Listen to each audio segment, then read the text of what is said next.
Decode the World Unfiltered.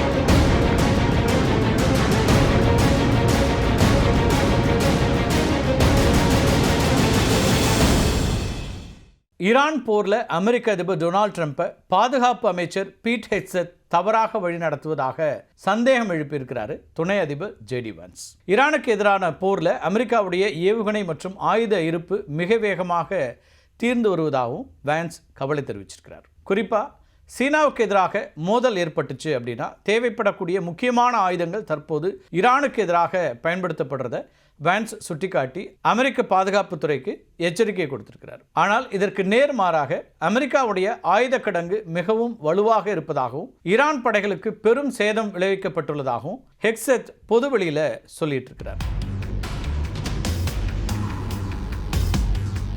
முந்தைய அமெரிக்க போர்களான Korea, Vietnam அல்லது ஆப்கானிஸ்தான் இந்த நாடுகளோடு நடந்தது போன்ற பல தசாப்தங்களாக அந்த போர்கள்லாம் நீடிச்சது. ஆனால் ஈரானுக்கு எதிரான இந்த நடவடிக்கை சில வாரங்களிலேயே நிச்சயமான இராணுவ முடிவுகளை எட்டியிருக்கிறது அப்படிங்கிறது தான் ஹெக்ஸெத்தினுடைய ஸ்டேட்மெண்ட்டாக இருக்குது. அமெரிக்காவுடைய ஆயுத கிடங்கு காலியாகி வருவதாக வெளியாகக்கூடிய செய்திகளை மறுக்கக்கூடிய Hegseth America locked and loaded நிலையில் இருப்பதாகவும் எத்தகைய சவாலையும் எதிர்கொள்ள தேவையான ஏவுகணைகள் மற்றும் தளவாடங்கள் இருக்கிறதாகவும் சொல்கிறார்.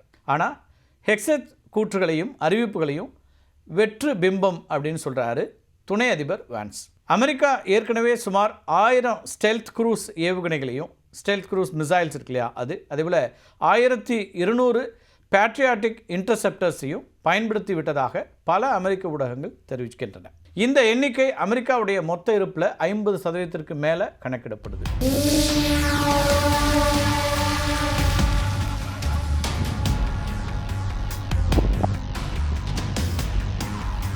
இதற்கிடையில் தான் முக்கியமான ஒரு கேள்வி எழுது.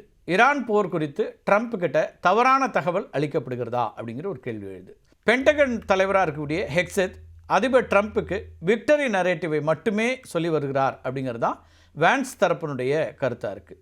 அதாவது போருடைய உண்மையான பொருளாதார மற்றும் இராணுவ பாதிப்புகளை மறைச்சிட்டு ட்ரம்ப் எதை கேட்க விரும்புகிறாரோ அதை மட்டும் ஹெக்ஸெத் அவர்கிட்ட சொல்கிறாரு அப்படிங்கிறது வான்ஸுடைய குற்றச்சாட்டாக இருக்குது. ஈரானுடனான தற்போதைய மோதலால் அமெரிக்காவினுடைய ஆயுத இருப்பை மீண்டும் நிரப்பணும் அப்படின்னா சுமார் 6 to 10 ஆண்டுகள் வரை ஆகலாம் அப்படின்னு மதிப்பிடப்படுது. இது சீனாவிடமிருந்து தைவானை பாதுகாக்கக்கூடிய அமெரிக்காவினுடைய திறனை குறைக்கக்கூடும் அப்படிங்கிறதும் வான்ஸ் தரப்பினுடைய அச்சமாக இருக்குது. அது மட்டும் இல்லாமல் அமெரிக்காவிடம் ஹைப்பர்சானிக் ஏவுகணைகள் மற்றும் மேம்பட்ட குரூஸ் ஏவுகணைகளுக்கு எதிரான தற்காப்பு அமைப்புகள் இல்லை அப்படின்னு விண்வெளி கொள்கைகளுக்கான பாதுகாப்புத்துறை உதவி செயலாளர் மார்க் பெர்கோவிஸ் அப்படிங்கிற ஒருத்தர் சொல்கிறார். இந்த ஹைப்பர்சானிக் ஏவுகணைகளை பொறுத்த வரைக்கும் ஒளியை விட 5 மடங்கு வேகத்தில் போகிற ஒரு திறன் கொண்டது.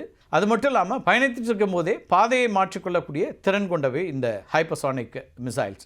அமெரிக்காட்ட தற்போதுள்ள வான் பாதுகாப்பு அமைப்புகளான தாட், பேட்ரியாட் போன்றவை ஒரு குறிப்பிட்ட பாதையில் வரக்கூடிய ஏவுகணைகளை தடுக்கிறதுக்கு மட்டுமே வடிவமைக்கப்பட்டவை. இப்போ வளிமண்டலத்தினுடைய ஸ்வீட் ஸ்பாட் பகுதியில் நெகிழ்வுத்தன்மையோடு வரக்கூடிய ஹைப்பர்சானிக் ஆயுதங்களை கண்டறிந்து அழிப்பது அப்படிங்கிறது தாட்கோ, பேட்ரியாட் போன்ற வான் பாதுகாப்பு அமைப்புகளால் அதை தடுத்து நிறுத்துறது கடினம் அப்படின்னு சொல்லப்படுது. விண்வெளியில் மிக உயரத்தில் வரக்கூடிய கண்டம் விட்டு கண்டம் பாயும் ஏவுகணைகளையும் தாட் மற்றும் ஏஜிஸ் அமைப்புகள் தடுத்து நிறுத்தும். இவை எக்ஸோ அட்மாஸ்பியர் அப்படின்னு அழைக்கப்படக்கூடிய வளிமண்டலத்திற்கு வெளியே சுமார் 100 கிலோமீட்டர் உயரத்தில் செயல்படக்கூடியவை. இப்போ தரைக்கு அருகில் அல்லது குறைந்த உயரத்தில் வரக்கூடிய இலக்குகளை தடுக்கிறது தான் பேட்ரியாட் அமைப்புகளுடைய வேலை.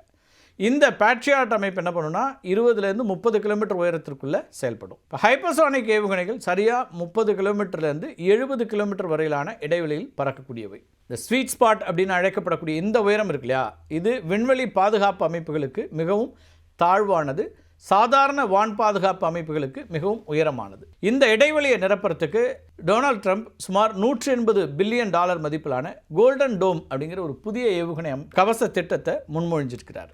இது விண்வெளி அடிப்படையிலான சென்சார்கள் மற்றும் செயற்கை நுண்ணறிவு மூலமாக ஹைப்பர்சானிக் அச்சுறுத்தல்களை தடுக்கக்கூடிய வகையில் வடிவமைக்கப்பட்டு இருக்கு. சுருக்கமாக சொல்லணும்னா, சீனா மற்றும் ரஷ்யாட்ட தற்போது பயன்பாட்டில் இருக்கக்கூடிய ஹைப்பர்சானிக் ஏவுகணைகளுக்கு எதிர்கொள்ளக்கூடிய அளவுக்கு அமெரிக்கா கிட்ட இன்றைக்கு செயல்பாட்டு ரீதியான தடுப்பு அமைப்பு எதுவும் இல்லை அப்படிங்கிறது தான் நிதர்சனம். அதனால தான் நமது பாதுகாப்பு விளிம்பு மறைந்து விட்டது அப்படின்னு அமெரிக்க விண்வெளி படையினுடைய தளபதிகள் எச்சரிச்சிட்டு இருக்கிறாங்க.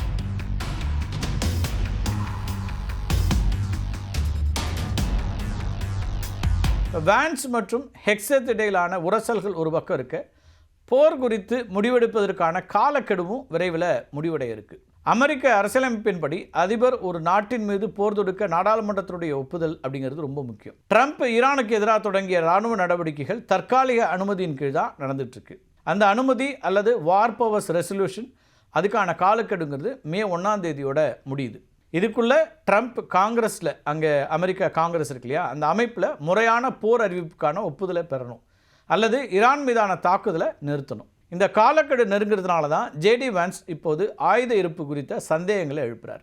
ஈரான் வீழ்ச்சியின் விளிம்பில் இருக்கிறது, இன்னும் சில நாட்களில் போர் முடிந்துவிடும் அப்படின்னு சொல்லி ட்ரம்ப் காங்கிரஸிடம் ஒப்புதல் கூறுகிறார். ஆனால் வான்ஸோ ஆயுதங்கள் தீர்ந்து வருகின்றன, இந்த போர் நீண்ட காலம் நீடித்தால் ஆபத்து அப்படின்னு எச்சரிப்பதன் மூலமாக மே 1 பிறகு போரை தொடர்வது அமெரிக்காவுடைய ஒட்டுமொத்த பாதுகாப்புக்கு பாதிப்பை ஏற்படுத்தும் அப்படின்னு நினைக்கிறார். தற்போதைய சூழலில் அதிபர் ட்ரம்ப்புக்கு 3 வாய்ப்புகள் இருக்கின்றன. 3 சினாரியோன்னு நம்ம பார்க்கலாம். சினாரியோ 1 அப்படின்னா காங்கிரஸை மீறி போரை தொடர்வது, ஆனால் இது அரசியலமைப்பு ரீதியிலான சிக்கலை ஏற்படுத்தும். சினாரியோ 2ன்னு பார்த்தோன்னா ஈரானை உடனடியாக பேச்சுவார்த்தைக்கு வரவழைச்சு ஒரு தற்காலிக ஒப்பந்தத்தை செய்கிறது. 3வது சினாரியோங்கிறது மே 1 ஈரானுடைய முக்கிய இராணுவ கட்டமைப்பை முழுமையாக அழிச்சிட்டு வெற்றி பெற்று விட்டோம் அப்படின்னு அறிவித்து பின்வாங்குவது. இப்போ ஹெக்ஸத் இதைத்தான் ட்ரம்ப்புக்கு பரிந்துரைக்கிறார். இந்த 3வது இந்த காலக்கெடு முடிவடைவதற்கு இன்னும் ஒரு சில நாட்களே இருக்கக்கூடிய சூழலில் ஐக்கிய அரபு அமீரகம் ஓபெக் அமைப்பிலிருந்து வெளியேறியது போன்ற சர்வதேச மாற்றங்கள்லாம் ட்ரம்ப்புக்கு பொருளாதார ரீதியாகவும் கூடுதல் நெருக்கடியை கொடுத்துருக்கின்றன. ஐக்கிய அரபு அமீரகம் ஓபெக் மற்றும் ஓபெக் ப்ளஸ் இந்த அமைப்புகளிலிருந்து அதிகாரப்பூர்வமாக வெளியேறுகிறோம் அப்படின்னு அறிவிச்சிருக்கு. ட்ரம்ப்புக்கு முன்னாடி இருக்கக்கூடிய கெடுவை போலவே மே 1 முதல் இந்த முடிவு நடைமுறைக்கு வருது. 1967 ஐக்கிய அரபு அமீரகம் ஓபெக் அமைப்பில் இணைந்தது. சுமார் 60 ஆண்டுகளுக்கு பிறகு தற்போது வெளியேறுது. தன்னுடைய நாட்டின் நீண்டகால பொருளாதார மற்றும் எரிசக்தி இலக்குகள் அடையிறதுக்கு அதிக சுதந்திரம் தேவைப்படுறதுனால இந்த முடிவை எடுத்திருப்பதா அமீரக எரிசக்தி அமைச்சகம் தெரிவிச்சிருக்கு. குறிப்பாக எண்ணெய் உற்பத்தியில் தங்களுக்கு விதிக்கப்படக்கூடிய கட்டுப்பாடுகளை தளர்த்தி உற்பத்தியை அதிகரிக்க அவங்க திட்டமிட்டு இருக்காங்க. ஓபெக் அமைப்பினுடைய 3வது பெரிய உற்பத்தியாளராக இருந்த அமீரகத்தினுடைய இந்த வெளியேற்றம்ங்கிறது இந்த அமைப்புக்கு அதன் தலைவராக கருதப்படக்கூடிய சவுதி அரேபியாவுக்கும் பெரும் பின்னடைவை ஏற்படுத்தும். ஏற்கனவே அமெரிக்கா ஈரான் மோதல் காரணமாக உலக எரிசக்தி சந்தையில் பெரும் பதற்றம் நிலவக்கூடிய சூழலில் அமீரகத்தினுடைய இந்த முடிவுங்கிறது சர்வதேச சந்தையிலையும் பெரும் அதிர்வலைகளை ஏற்படுத்தியிருக்கு. ஐக்கிய அரபு அமீரகம் ஓபெக் அமைப்பிலிருந்து வெளியேறதுனால எடுத்திருக்கக்கூடிய இந்த முடிவு இருக்கு இல்லையா, அது உலக எரிசக்தி சந்தையில் ஒரு நிலநடுக்கத்தை உண்டாக்கியிருக்கிறது அப்படின்னு தான் சொல்லணும். இது வெறும் ஒரு நாட்டினுடைய வெளியேற்றம் மட்டும் இல்லை, உலக பொருளாதாரத்துடைய அதிகார மையத்தையே மாற்றியமைக்கக்கூடிய ஒரு நிகழ்வுன்னு பார்க்கப்படுது. கடந்த 60 ஆண்டுகளாகவே உலக எண்ணெய் உற்பத்தியை ஒரு குடையின் கீழே கட்டுப்படுத்தி வந்த ஓபெக் அமைப்புக்கு இது ஒரு பலத்த அடி அப்படின்னு பார்க்கப்படுது. ஓபெக்கினுடைய 3வது பெரிய உற்பத்தியாளர் அமீரகம் நம்ம ஏற்கனவே சொல்லிட்டோம். அவங்க வெளியேறிட்டாங்கிறதுனால சந்தையில் எண்ணெய் விலையை நிர்ணயிக்கக்கூடிய அந்த அமைப்பினுடைய சக்தி குறையும். சவுதி அரேபியா மற்றும் அமீரகம் இடையிலான நீண்டகால கொள்கை வேறுபாடுகள் இப்போது வெளிப்படையாக வந்திருக்குது. இது மற்ற நாடுகளையும் வெளியேற தூண்டுச்சு அப்படின்னா ஓபெக் அமைப்பு முழுமையாக சேரக்கூடிய ஒரு அபாயம் ஏற்படும். ஓபெக் அமைப்பில் இருக்கிற வரைக்கும் அமீரகம் ஒரு குறிப்பிட்ட அளவு மட்டும்தான் எண்ணெய் உற்பத்தி செய்ய முடியும். இப்போ வெளியேறிட்டதுனால அமீரகம் தன்னுடைய உற்பத்தியை ஒரு நாள் ஒன்றுக்கு 10 லட்சம் பேரல்கள் வரைக்கும் அதிகரிக்க திட்டமிட்டிருக்காங்க. இப்போ அவங்களுக்கு எந்த லிமிட்டேஷனும் இருக்காது. சந்தையில் அதிக எண்ணெய் வரும்போது விலை குறையும். இது இந்தியா போன்ற இறக்குமதி நாடுகளுக்கு சாதகமாக இருந்தாலும் எண்ணெய் உற்பத்தி நாடுகளுக்கு வருவாய் இழப்பை உண்டாக்கக்கூடியதாக மாறும். இப்போ அமெரிக்க அதிபர் ட்ரம்ப் ஓபெக் அமைப்பை உலகை ஏமாற்றும் அமைப்பு அப்படின்னு ரொம்ப நாளாகவே விமர்சிச்சிருக்காரு. இப்போ அமீரகம் வெளியேறுவதுங்கிறது ட்ரம்ப்புக்கு ஒரு மிகப்பெரிய ராஜதந்திர வெற்றியாக பார்க்கப்படுது. அமீரகத்தில் ஏற்கனவே செயல்பட்டு வரக்கூடிய எக்ஸான் மொபில் போன்ற அமெரிக்க எண்ணெய் நிறுவனங்கள் இனி கட்டுப்பாடு இல்லாமல் அதிக அளவில் எண்ணெயை தோண்டி எடுக்க முடியும். இது அமெரிக்காவுடைய எரிசக்தி பாதுகாப்பை உறுதிப்படுத்தக்கூடியதாகவும் மாறலாம். அமீரகம் தன்னுடைய பொருளாதாரத்தை வெறும் எண்ணெயை மட்டும் நம்பி இல்லாமல் தொழில்நுட்பம் மற்றும் சுற்றுலாவுக்கு மாறணும் அப்படின்னு ஒரு முயற்சி பண்ணுது. இதுக்காக தான் அது ஓபெக் கட்டுப்பாடுகளிலிருந்து விடுபட்டு அமெரிக்கா மற்றும் ஐரோப்பிய நாடுகளோட புதிய வர்த்தக ஒப்பந்தங்களை செய்கிறதுக்கு அப்படின்னு திட்டமிடுறாங்க. அமீரகம் அதிக உற்பத்தியை தொடங்குச்சுன்னா தன்னுடைய புதிய வாடிக்கையாளர்களாக சீனாவை முன்னிறுத்த வாய்ப்பு இருக்குது. உலக வங்கி எச்சரிக்கிறது போல ஒரு பக்கம் ஈரான் போரால் விலை உயர்வு, மறுபக்கம் அமீரகத்தினுடைய வெளியேற்றத்தினால ஏற்படக்கூடிய சந்தை நிலையற்ற ஒரு தன்மை, இந்த இரண்டுமே இணைந்து உலக பொருளாதாரத்தை ஒரு குமுலேட்டிவ் வேவ் போன்ற பாதிப்பை உண்டாக்கும். இதனால் வட்டி விகிதங்கள் அதிகரித்து உலக அளவில் கடன் வாங்குவது செலவு மிகுந்ததாக கூட மாறலாம். அமீரகத்தினுடைய இந்த முடிவுங்கிறது எண்ணெய் சந்தையில் ஃப்ரீ மார்க்கெட் காம்படிஷனுக்கு வழிவகுக்கும். இது நுகர்வோருக்கு நல்லது அப்படின்னாலும் பல தசாப்தங்களாக நிலவி வந்த ஒரு நிலையான எரிசக்தி ஒழுங்கை உடைத்து விட்டது அப்படின்னு ஒரு பார்வையும் இன்னொரு பக்கம் வைக்கப்படுது. அதனால தான் மே 1 அப்படிங்கிறது வெறும் தேதி அல்ல, அது இந்த போரினுடைய போக்கையும் கச்சா எண்ணெய் சந்தையினுடைய எதிர்காலத்தையும் தீர்மானிக்க போகக்கூடிய ஒரு முக்கியமான டெட்லைன் அப்படின்னே பார்க்கப்படுது. மீண்டும் ஒரு காணொலியில் சந்திக்கலாம் நண்பர்களே. நன்றி, வணக்கம்.